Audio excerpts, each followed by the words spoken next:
Quiero invitar al pastor Raúl, que nos va a traer la palabra en esta mañana.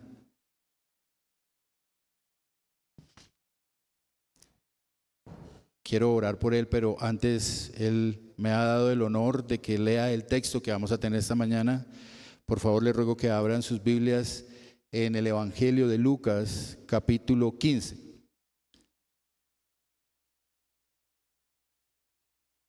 Evangelio de Lucas, capítulo 15.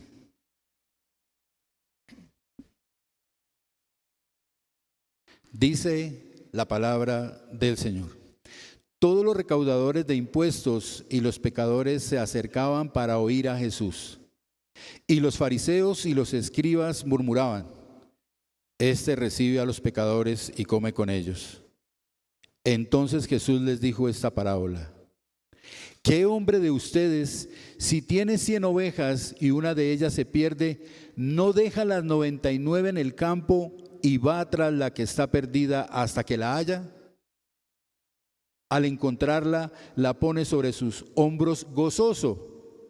Cuando llega a su casa, reúne a los amigos y a los vecinos diciéndoles: alégrense conmigo, porque he hallado mi oveja que se había perdido.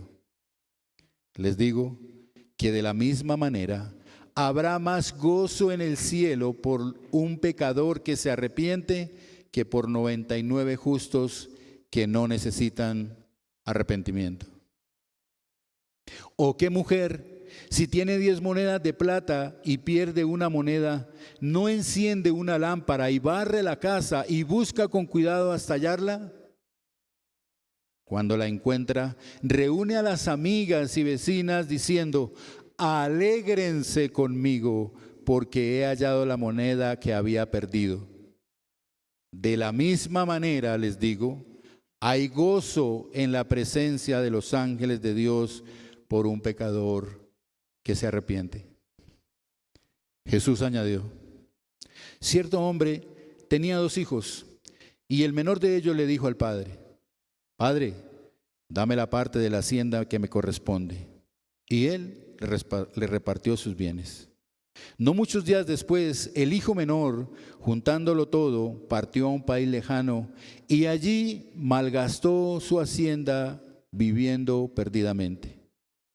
Cuando lo había gastado todo, vino una gran hambre en aquel país y comenzó a pasar necesidad.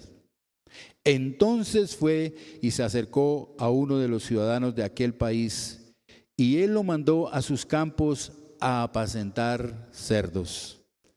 Y deseaba llenarse el estómago de las algarrobas que comían los cerdos, pero nadie le daba nada. Entonces, volviendo en sí, dijo: ¿cuántos de los trabajadores de mi padre tienen pan de sobra, pero yo aquí perezco de hambre?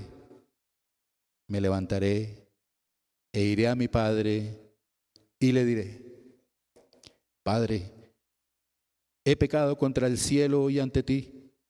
Ya no soy digno de ser llamado hijo tuyo. Hazme como uno de tus trabajadores. Levantándose, fue a su padre. Cuando todavía estaba de lejos, su padre lo vio y sintió compasión por él y corrió. Se echó sobre su cuello y lo besó.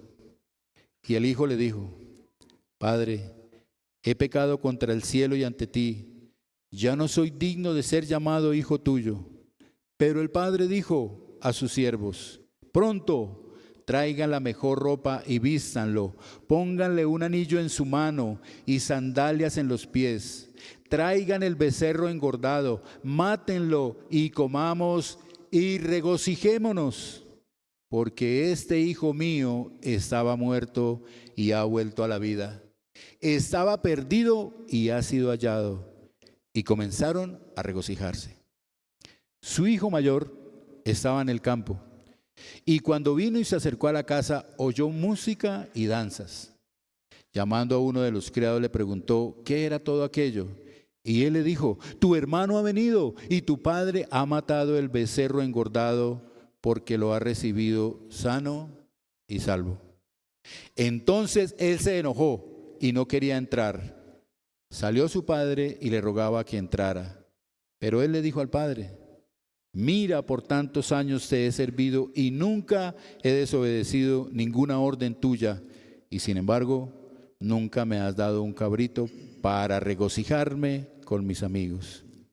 Pero cuando vino este hijo tuyo, que ha consumido tus bienes con rameras, mataste para él el becerro engordado. Y su padre le dijo: hijo mío, tú siempre has estado conmigo y todo lo mío es tuyo. Pero era necesario hacer fiesta y regocijarnos, porque tu hermano, estaba muerto y ha vuelto a la vida. Estaba perdido y ha sido hallado. Esa es la palabra del Señor. Padre amado, en esta mañana te damos gracias, Señor, por la vida de nuestro pastor Raúl. Gracias, Señor, porque conozco cómo ha tocado esa palabra su corazón, y que todo lo que tú le has mostrado, Señor, venga en esta mañana para nosotros, Señor. Que tu Santo Espíritu, a través de sus labios, nos muestre, nos enseñe cuál es el gozo maravilloso de Dios y cómo deseas que nosotros también tengamos ese gozo en nuestro corazón. Yo lo entrego en tus manos en esta hora y te pido por nosotros también, para que abramos nuestro corazón y nuestro entendimiento, Señor, y quitemos toda distracción de nuestra mente y podamos en esta mañana escuchar tu palabra.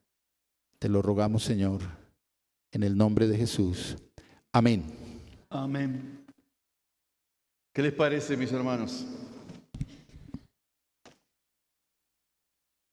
Esta palabra que hemos leído en esta mañana. Bienvenidos al Holgorio. Bienvenidos al gozo de Dios. Bienvenidos a entrar al gozo de Dios.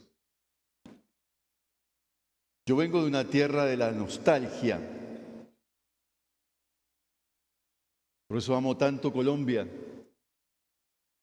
Pero a veces uno siente nostalgia por muchas cosas, por situaciones de la vida. Entrar a este texto y que este texto nos permita ver el panorama de cómo luce el gozo de Dios y lo que nos alegra de Dios es un gran desafío, ¿no? Especialmente cuando tú vienes de circunstancias que quizás no son muy agradables y que has pasado momentos en los últimos días de tristeza. Es curioso, hermanos. Uno busca en los materiales, en los escritores, y no se habla mucho del gozo. No sé si en la biblioteca de Nueva Providencia hay algún escrito sobre el gozo de Dios, pero me parece que es un acercamiento, un atributo un poco esquivo, especialmente cuando tú te encuentras en estos días, como me pasó a mí, que me dijo alguien: me voy de la iglesia, ustedes son muy buena gente, pero me voy. Y uno se queda con el corazón preguntándose: ¿qué hicimos mal?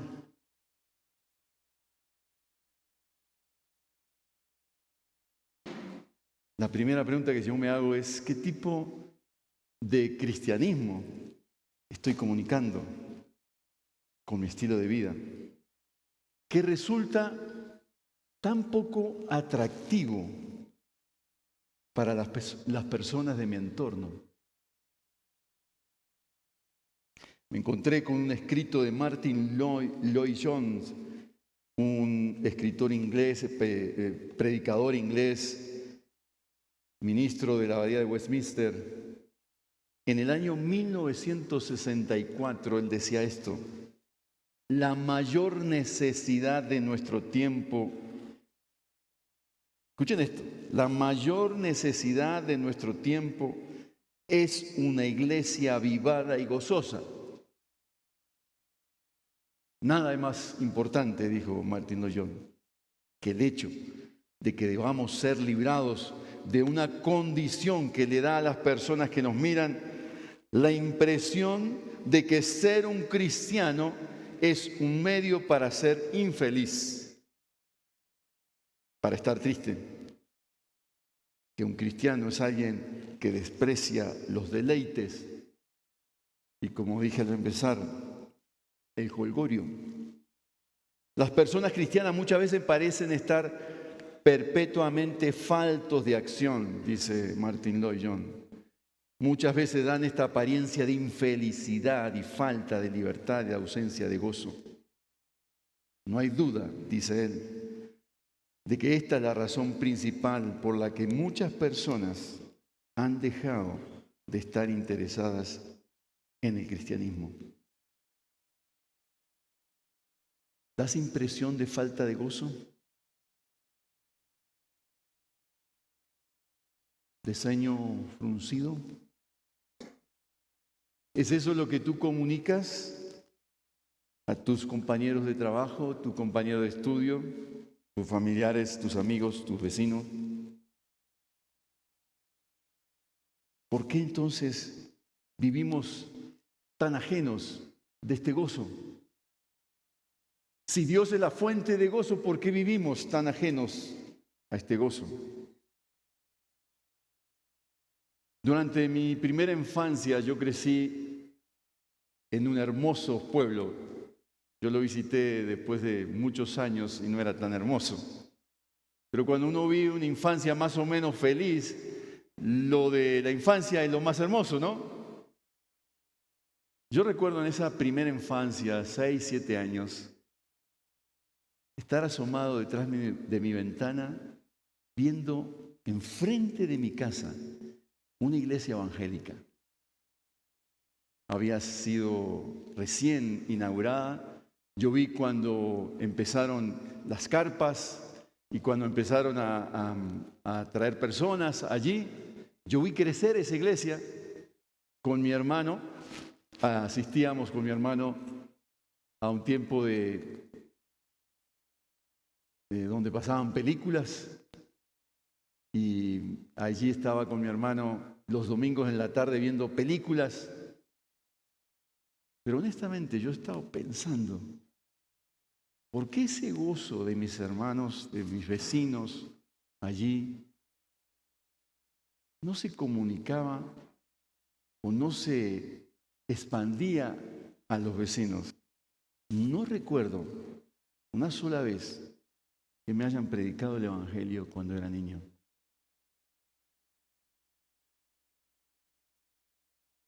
No hay un solo recuerdo al respecto. Mi hermano, yo le preguntaba a mi hermano tampoco recuerda eso.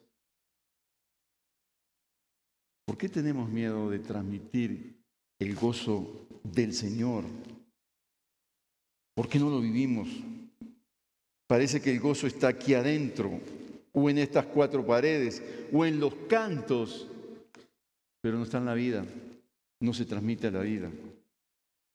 Mi primera comunidad, llegando a Medellín, fue la comunidad del seminario bíblico. Yo sé lo que es vivir en la burbujita que decimos. Vivimos muchos años allí. Cuando llegamos la primera vez con mi esposa a la burbuja, la cual fui muy feliz,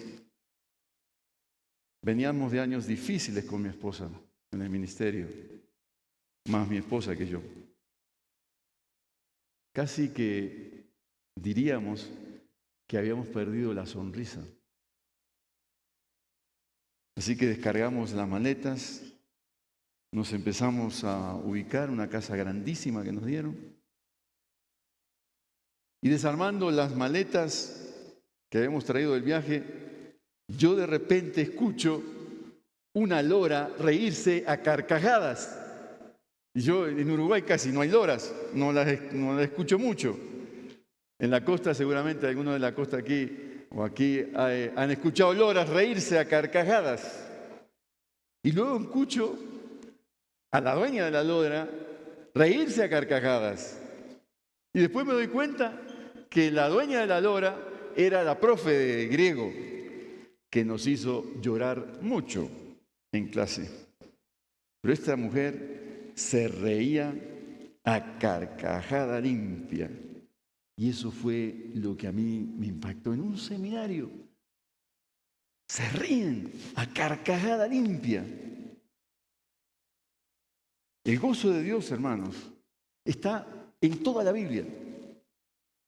No solamente con esta palabrita, sino sugerido, muchas veces implícito, con otras palabras. La Biblia está llena de gozo, de principio a fin. ¿Cómo entenderías tú que una burra le hable a un personaje bíblico? ¿Cómo entenderías tú, si no riéndote, que una ballena se traga a un profeta para hacerlo cumplir con su mandato? O el Dios que sufre despecho en la historia de Oseas. El gozo es un atributo de Dios y es un atributo que se comunica desde la creación. La primera mención del gozo en la Biblia no es exactamente con la palabra gozo, sino es con otra palabra. Vio Dios que era bueno y bueno en gran manera. Dios observó su creación, se gozó con su creación y dijo, esto es bueno. Es como cuando tú haces una torta y la compartes. Y cuando ven tu torta, la gente se emociona de esa torta y cuando la come se emociona aún más y tú te gozas con esa torta que acaban de hacer.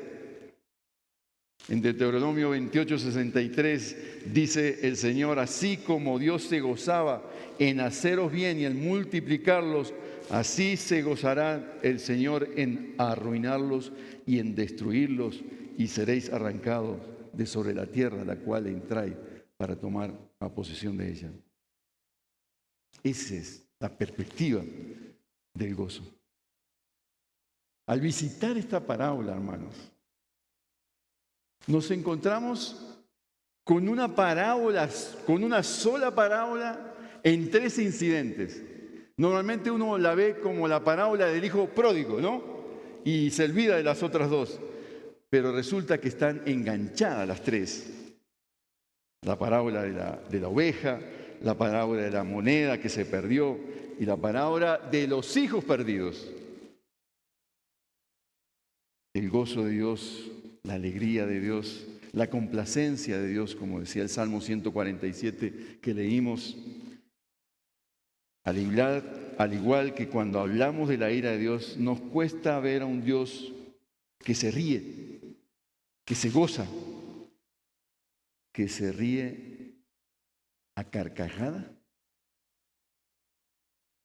que hace fiesta, que hace una gran fiesta, que hace jolgorio. ¿Este es el Dios que tú conoces? ¿Ese es el Dios de tu alegría? ¿Ese es el Dios de tu disfrute? ¿O en cambio el Dios al cual estás acostumbrado es el Dios del ceño fruncido, que jamás ríe?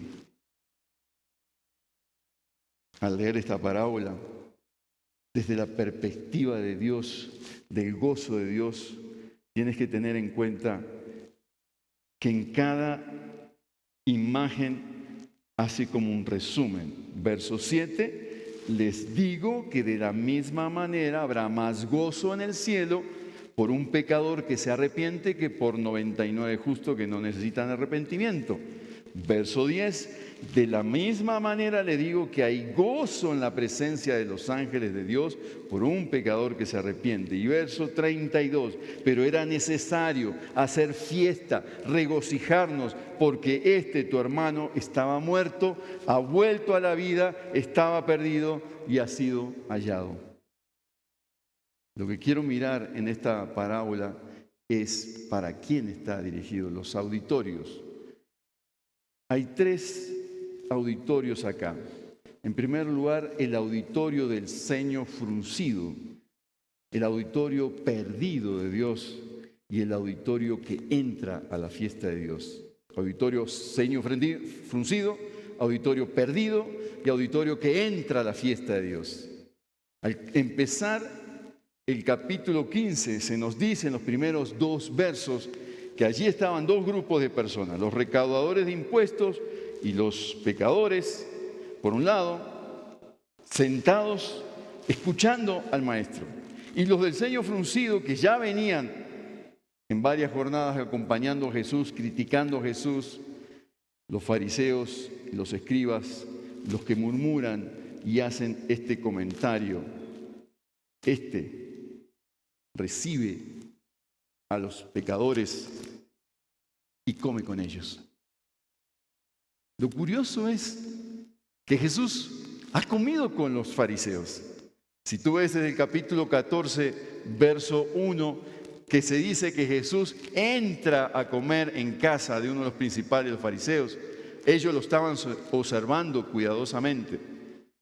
Y hay un personaje, un enfermo, que es sanado en ese capítulo 14. Jesús, yo no sé, cuando te invitan a comer o te invitan a almorzar, como hoy, que vamos a almorzar algunos de por aquí, uno quiere un ambiente distendido, ¿no? Cuando tú invitas a alguien, es ambiente distendido. Para Jesús, ningún almuerzo, ninguna cena, casi podríamos decir, fue de ambiente distendido. Estaban siempre siendo observados. A ver si era... y Jesús mismo le hace la pregunta: ¿es lícito sanar el día de reposo? Les hace pensar. Esos hacen silencios. Luego, en medio de la comida, empieza a enseñar, verso 7 del capítulo 14. La mayoría de las referencias y de las enseñanzas de Jesús aquí, a través de estas historias, son de comidas, de invitados a bodas, de gran cena. Este es el contexto y este es el marco por el cual Jesús está hablando esta parábola. Aquí hay un auditorio, hermano, que desea oír a Jesús. Y son los pecadores. Pero hay un auditorio instruido que sabe la ley, que está ahí, que está con Jesús comiendo, pero que se resiste a oírlo. Es el auditorio del ceño fruncido. Es el auditorio que ha cerrado su corazón a Jesús. Es el auditorio que no se alegra por lo que hace Jesús. La sanidad de un cojo, de un ciego, de un hidrópico. Porque sencillamente no encaja en lo que Jesús hace en un día de reposo. Son los eternos críticos de Jesús. Son los que murmuran. En un pasaje citado en Mateo, él dice: en verdad les digo que los recaudadores de impuestos y las rameras entran en el reino de Dios antes que ustedes. Mateo 21:3. Juan vino a ustedes en camino de justicia y no le creyeron. Pero los recaudadores de impuestos y las rameras le creyeron, y ustedes, viendo esto, ni siquiera se arrepintieron después para creerle. Uno presume que esta parábola, que las 3 parábolas, las 2 primeras de la búsqueda, la tercera del Padre que recibe, están dirigidos a este auditorio del ceño fruncido, de que no quieren ir a oír a Jesús. En segundo lugar está el auditorio que está perdido de Dios. La oveja, representadas aquí en 3 ilustraciones: la oveja, la moneda y los hijos perdidos. Cuando tú miras esta parábola y la vuelves a mirar, ¿qué creen que sobresale?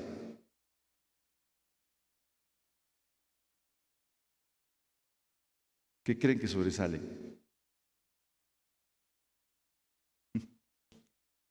¿Qué énfasis sobresale? Claro, se habla del pecador, casi en 7 ocasiones se habla del pecador, se habla del pecado en general, se habla de arrepentimiento, en varias partes se habla de arrepentimiento, pero uno percibe que el gozo, el festejo, la alegría, la recepción, el ser hallado, el ser recibido, el gozo del Padre que viene a recibir, que viene a abrazar al Hijo que se perdió, el gozo, la alegría del Padre que quiere transmitirle eso al Hijo mayor y el Hijo mayor que no quiere entrar a la fiesta, que se niega. La parábola está construida para animarnos a pensar que Dios sí quiere el arrepentimiento, sí quiere la confesión de pecado, pero sí quiere el resultado natural, que es encontrar al pecador y celebrar con mucho gozo este encuentro. Los tres ejemplos son ejemplos familiares. Primero es el pastor que sale a buscar la oveja perdida. Después hay una mujer que está en casa y que se le pierde, que tiene 10 monedas y que se le pierde una moneda. Y finalmente el énfasis a partir del 11 al 32, los perdidos, los hijos perdidos. Toda parábola tiene un efecto sorpresa. Es común que en aquella época se le perdiera a un pastor una oveja. Por eso aquí es importante resaltar, en primer lugar, en los primeros dos cuadros, resaltar la búsqueda. Salió a buscar, encuentra la oveja perdida, la carga y vuelve con ella gozoso, deja las 99, va por esta. Parece que para este auditorio no era muy simpático el esfuerzo del pastor de ir afanosamente a buscar la perdida, dejar 100 a buen resguardo, pero ir a buscar esta solita. A este auditorio no le gusta mucho eso. Ir por una, dejar 100. Cuando la encuentra, la carga, el gozo. Hemos de entender que lo que desea dejar claro Jesús es que esa es su misión, la carga por los perdidos, que el Hijo del Hombre ha venido a buscar y salvar lo que se había perdido. Lucas 19:10. No se limitó a decir que vino a salvar los perdidos, sino que vino a buscarlos y a salvarlos. Que los perdidos puedan ser redimidos. Este concepto debió confrontar el auditorio de Jesús, especialmente este auditorio que estaba aquí, el auditorio del ceño fruncido.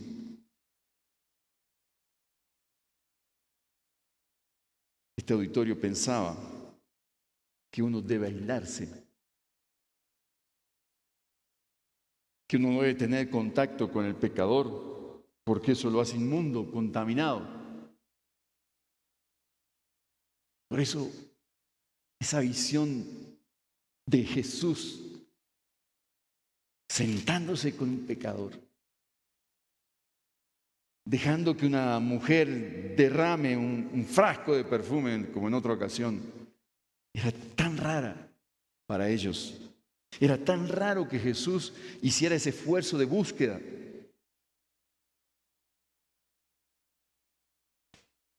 ¿Acaso no encendemos la lámpara, barremos la casa, buscando con diligencia hasta encontrar esa moneda que se me perdió?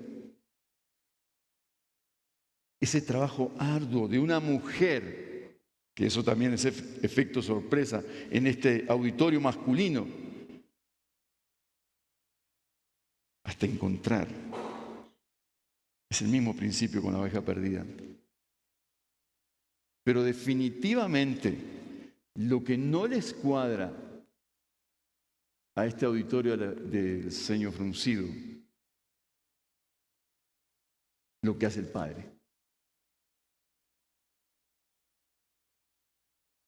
Es que no cuadra. No cuadra que un hijo que ofendió de la manera que ofendió al hijo menor, al papá, haga lo que haga. Y se le reciba así, como si nada pasó. Eso no cuadra. No cuadra ni en nuestra época. ¿Se imaginan? En la época de Jesús. Ahora, este padre no es el padre que va a buscar al hijo. Este padre deja que el hijo se vaya. Es cierta pasividad este papá. Pero cuando lo ve de lejos, se alegra, se goza.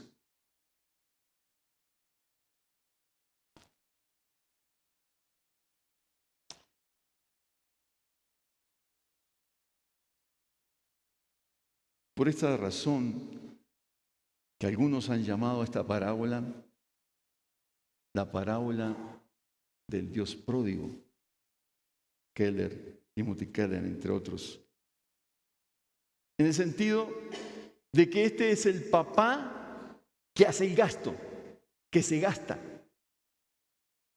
Y que no le importa que un hijo lo deje quebrado, igual le hacemos la fiesta. Y le hacemos la mejor fiesta. Eso no cuadra en nosotros. Eso no cuadraba en el auditorio de esa época.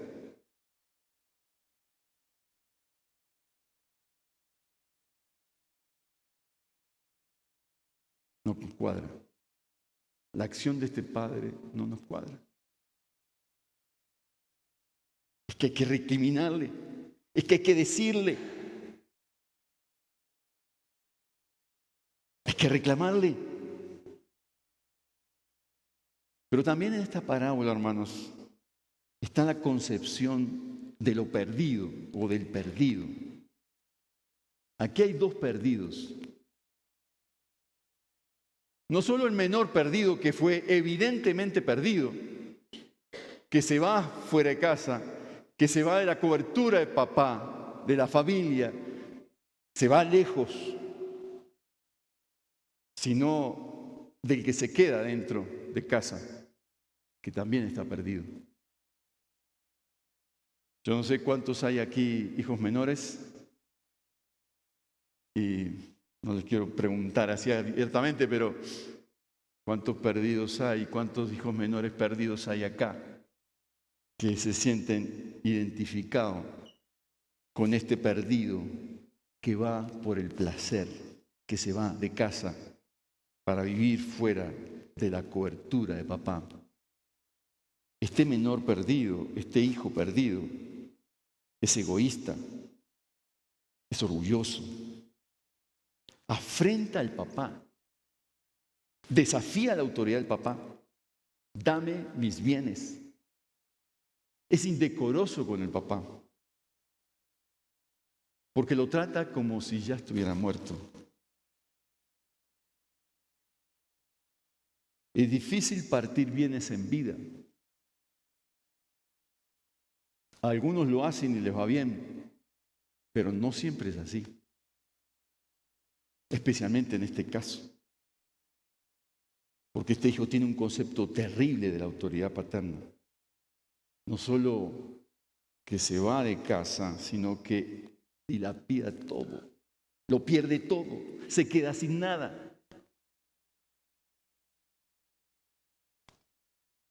Es evidente que hay un momento en que él vuelve en sí y razona. ¿Se arrepiente? ¿Nos salimos del fango del pecado?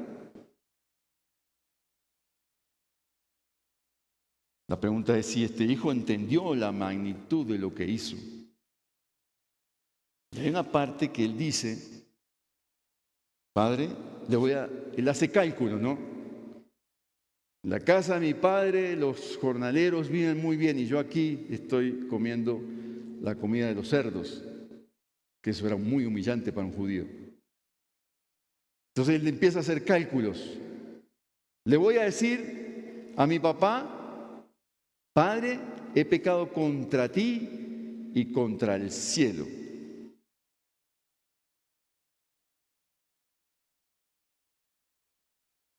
Y él dice en el verso 18 eso: me levantaré, iré a mi papá y le diré: Padre, he pecado contra el cielo y contra ti, ya no soy digno de ser llamado hijo tuyo. Y empieza: hazme como uno de tus trabajadores. Ya le da el plan al papá, ya tenía el plan. Me voy y le voy a pagar a mi papá todo el mal que le he causado. Imposible pagarle lo que había perdido, la fortuna que había perdido. Imposible pagarla como jornalero, imposible. A veces somos así, hermanos. Hemos hecho tantas cosas malas.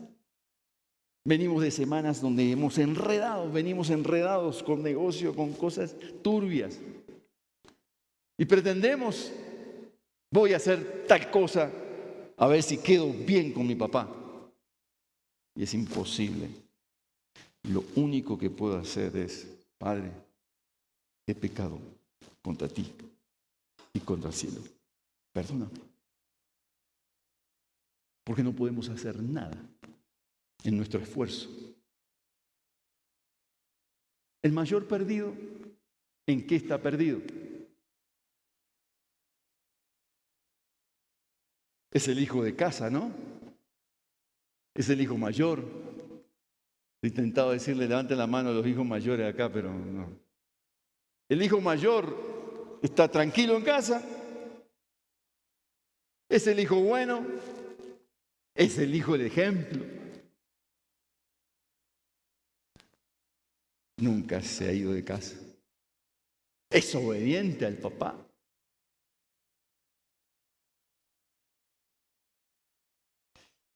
Yo siento que en algo tiene razón este hijo mayor, ¿no? ¿Sí? ¿Cómo así que este sinvergüenza, habiendo gastado todo, bien se presenta y le hacen fiesta? Yo creo que él empezó a oler el becerro que él ha cuidado. Empezó a oler tremendo asado. ¿Y qué es ese ruido y esa fiesta? Y es lo que él escucha. Casi está pensando lo que hemos pensado mucho acá: Serpillo paga.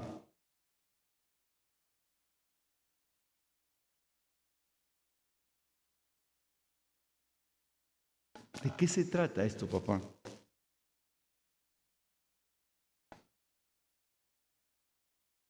Se trata de amor, hijo. Se trata de perdón, hijo. Pero tú, cuando estás demasiado resentido, no logras ver el amor de Dios. Ambos están perdidos en su comprensión del amor del Padre.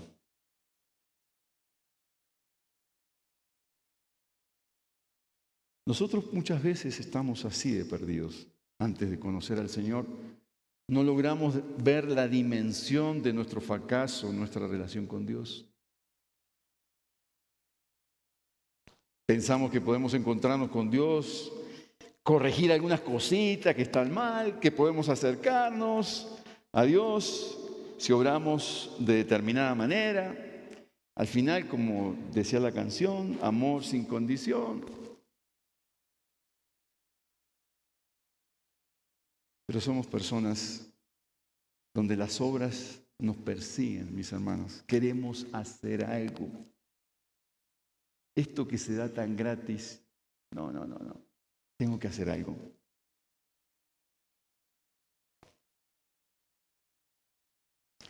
Había una ecónoma en el seminario. la mujer más servicial que yo he visto, pero nos daba una comida tan fea. Hasta que un día hicimos un boicot ahí en el seminario y le reclamamos al rector. ¿Y qué hizo el rector? Dejó a la ecónoma para que aprendiéramos carácter. Un día hablamos con ella.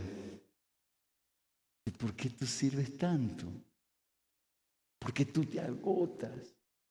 Porque tú empiezas antes que todo el mundo y te acuestas más tarde que todo el mundo.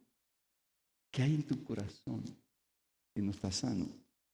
¿Qué pasa contigo? Esta es la visión del hijo mayor, que se cree con algunos derechos, autojusticia. Pero en tercer lugar, aquí hay un auditorio que entra el jolgorio, que entra a la fiesta. Este auditorio celebra con el papá. Hay fiesta, vamos. Este es el auditorio que se goza con el gozo del Padre. Porque se dice, esta es la fuente del gozo, nuestra identidad es que nuestro papá se goce, entonces yo me gozo. Se goza por el regreso de los perdidos. Es interesante que uno de los criados, verso 26, cuando el hijo mayor está llegando y siente el olor a asado y bueno, toda la fiesta, la música, la danza, dice incluso, se acerca a la casa, oye música, danza, llama a uno de los criados y le pregunta qué era todo aquello. Y el criado le dice, tu hermano ha venido y tu padre ha matado el becerro engordado. Le faltó decir el becerro que tú engordaste. Ahí está en la parrilla, porque lo ha recibido sano y salvo. Hasta el criado entiende el gozo del padre, pero este no. Este se enoja y no quiere entrar al gozo del padre. Así que el padre sale y le ruega, entra, hijo, entra.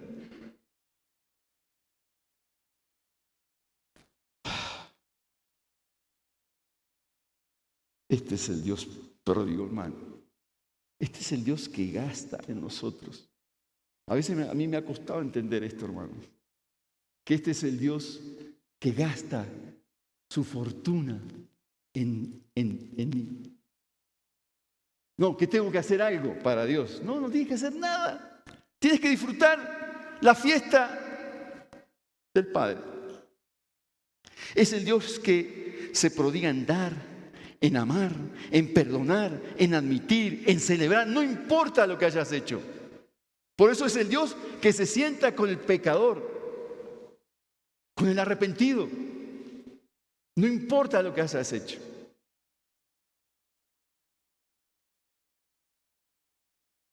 Eran las 10 de la noche, un día frío en Medellín. Entro al ascensor y entra un personaje de la historia colombiana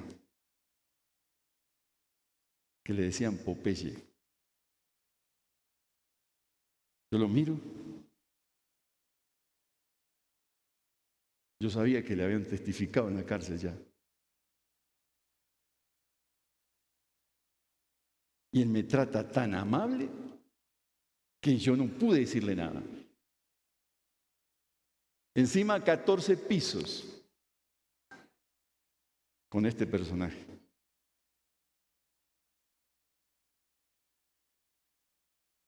Es raro, ¿no? Esto, ¿no? Ese no va a la presencia de Dios. Somos justicieros, somos jueces de quienes entran y no entran al reino de Dios. Pero aquí está el Padre que dice que recibe al pecador, que le acepta, que lo recibe.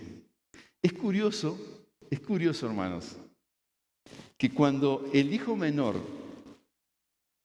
va a su padre, el verso 20, está lejos, su padre lo ve, miren todo lo que hace, siente compasión por él, corre, se echa su cuello, lo besa,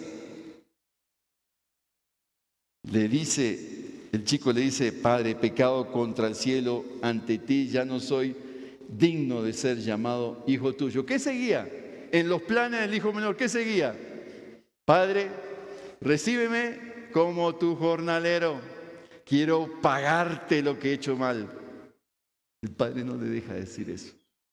¿Qué es lo que hace? ¿Qué es lo que hace?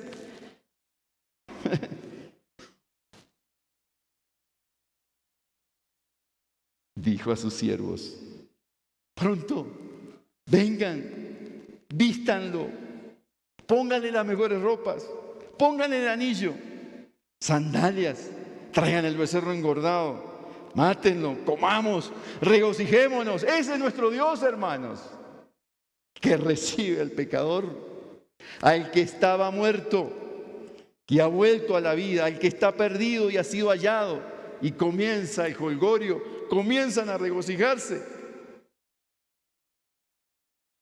En términos nuestros, una parranda vallenata en términos cristianos,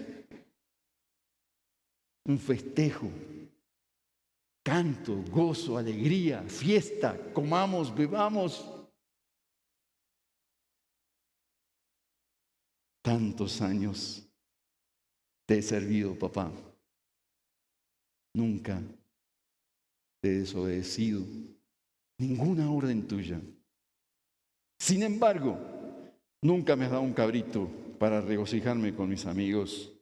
Pero cuando vino este hijo tuyo que ha consumido tus bienes con rameras, mataste para él el becerro engordado, ese que yo crié. No lo dice, pero... Y su padre le dijo, hijo mío, tú siempre has estado conmigo. Todo lo mío es tuyo, pero era necesario hacer fiesta y regocijarnos, porque tu hermano que estaba muerto, ha vuelto a la vida, estaba perdido y ha sido hallado. Ven a la fiesta, celebremos. Esta es la sensación que yo tengo, hermanos. Hay hijos aquí que están lejos de Dios, lejos de la casa de Dios. Emocionalmente están aquí, los vemos, pero están lejos en semana de Dios. Vienen aquí porque es la costumbre.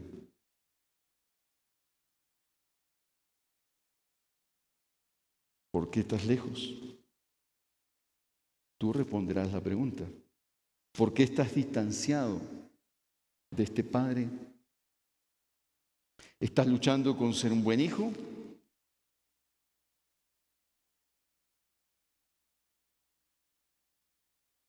Hay una notable, en estos textos, una notable nostalgia. La sensación de que el pecado nos exilia.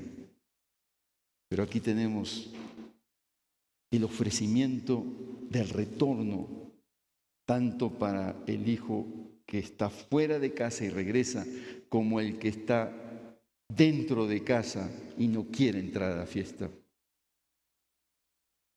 Luchamos con entrar a esta fiesta, hermanos. Luchamos con la idea de que no tenemos que pagar nada.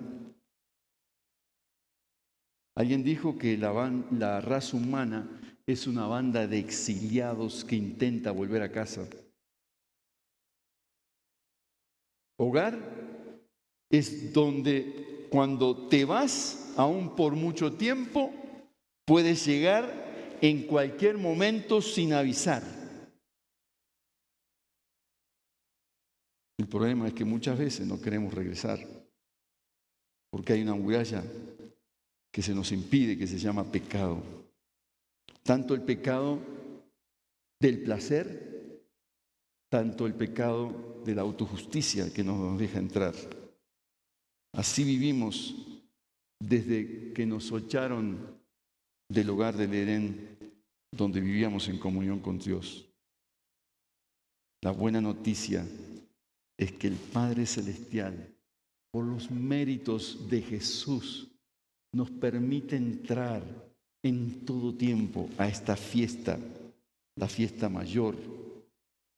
Y este texto nos empuja a mirar que estamos siendo preparados para una fiesta mayor en Apocalipsis, donde se narra las bodas del Cordero. ¿Dónde estás? ¿Estás perdido? El gozo del Señor es mi gozo. Ojalá que en esta semana, hermanos, nuestra alegría sea por ver un perdido que se encontró con Jesús.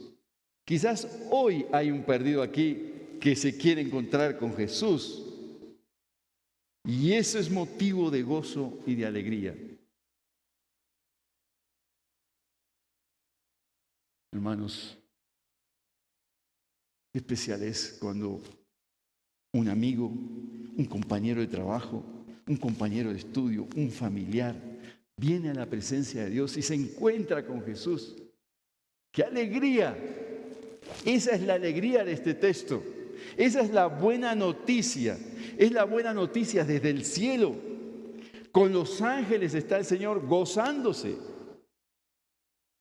Que un pecador se arrepiente. Hay más gozo en el cielo por uno.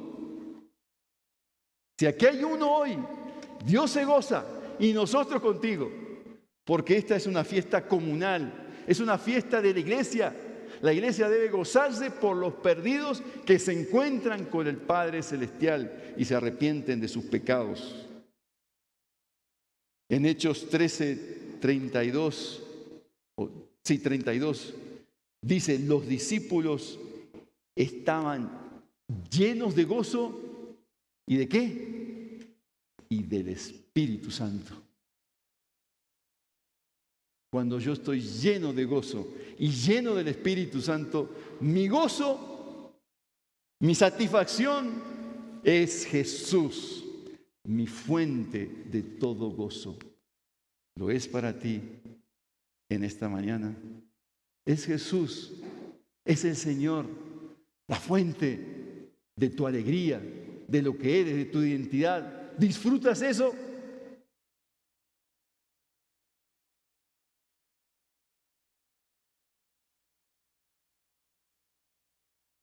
Este es el gozo. Este es el gozo para esta semana, hermanos. Que te goces con lo que se goza Dios.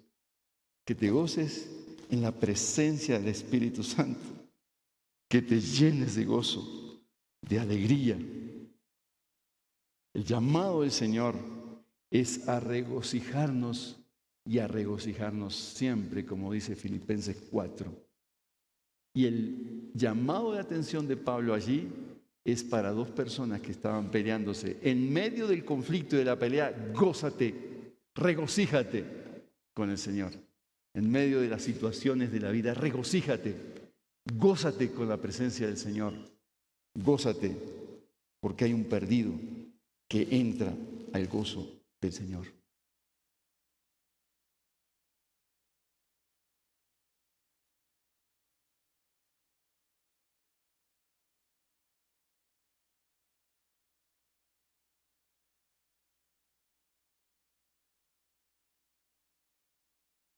¿Estás perdido? ¿O has sido hallado? ¿Has sido encontrado?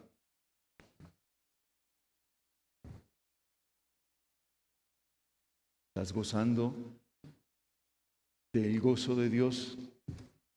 ¿De las alegrías de Jesús? ¿De las alegrías del Padre? ¿Te gozas con lo que Dios se goza?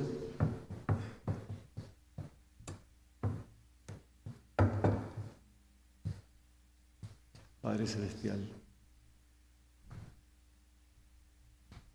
te pido de manera especial en esta mañana que sea parte, junto con mis hermanos, de este gozo.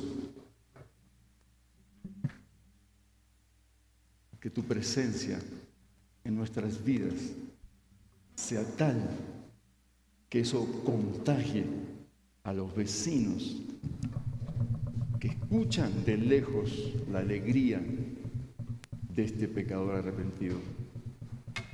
Ayúdanos, Señor, a encontrar el gozo en ti, a hallar gozo en ti y a celebrarlo,